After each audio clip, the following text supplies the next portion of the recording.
Bonjour Anne-Plaisance, merci de nous recevoir aujourd'hui chez vous. Vous êtes donc une artiste en art visuel d'origine française. Vous habitez la région de Boston depuis 2015, ce qui ne vous empêche pas de mener une carrière internationale entre l'Amérique, l'Europe et l'Asie. Par le biais de la vidéo, de la peinture et du collage, vous abordez la violence et l'exclusion dont sont victimes les femmes, mais aussi vous abordez aussi la volonté d'émancipation qui les habite. Et donc au cours des 4 prochaines années, vous recréerez en collaboration avec d'autres artistes des moments de souffrance, mais aussi de reconstruction vécue par des femmes victimes de violences. Vous comptez ainsi interviewer plusieurs femmes pour qu'elles rendent compte de leur courage. Alors, exactement.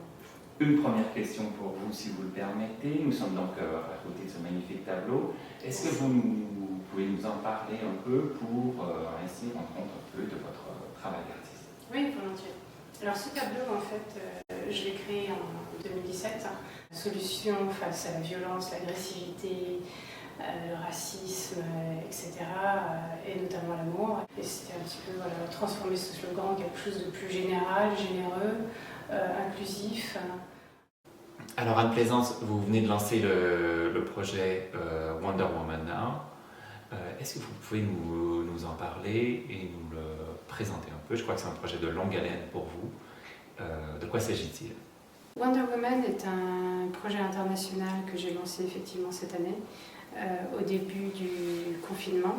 C'est un projet qui se concentre sur les victimes de violences conjugales. J'ai l'intention de le montrer à Boston, à New York, à Paris, à Londres, à Tokyo, à Varsovie, Berlin.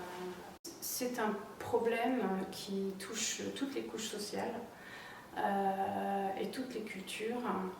Et l'idée en fait est de montrer justement le parcours émotionnel d'une survivante de violences conjugales.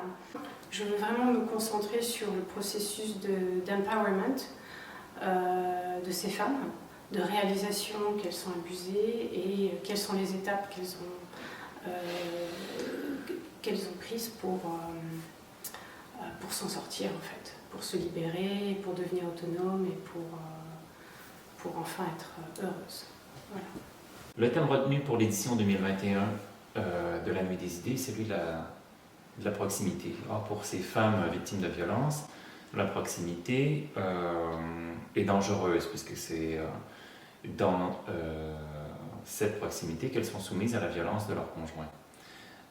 Cependant, comme vous le disiez, vous êtes attentive à ces moments de reconstruction. Et ça veut donc dire reconstruire pour ces femmes de la proximité. Une proximité où justement elles retrouvent de la liberté, un sentiment de sûreté.